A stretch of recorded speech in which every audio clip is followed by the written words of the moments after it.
Yang berhormat Puchong dan Stampin menyentuh mengenai Yang berhormat insurans. Menteri, saya minta laluan sedikit tentang debt service yang disebut oleh Yang Berhormat.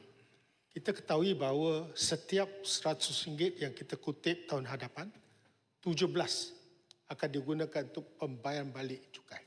Ini sekadar bayar bunga saja.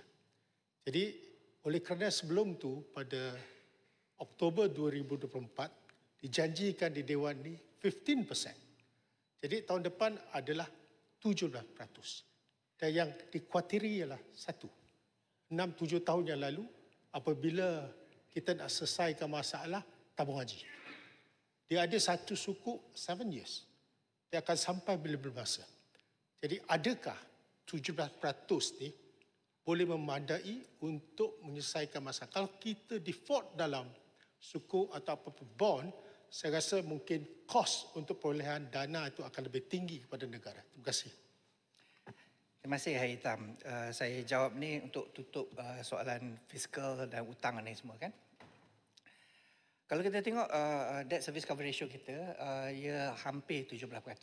Ya, dan matlamat kita adalah untuk mengurangkannya mencapai 15%. Dan kalau kita tengok usaha kerajaan Madani, apa yang dibuat? Dia mengurangkan defisit fiskal setiap tahun. Ya, dengan pengurangan ni beban untuk hutang baru akan jadi lebih kurang di masa depan. Itu satu ujuran yang penting untuk kita buat. Ya.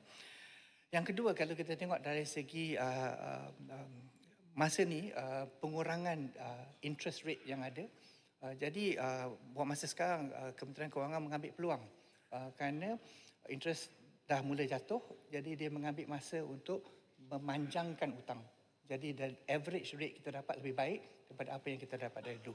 Dengan menguruskan kewangan dengan lebih berhemat, kita dapat memastikan di masa depan kita ada isu yang lebih baik untuk negara.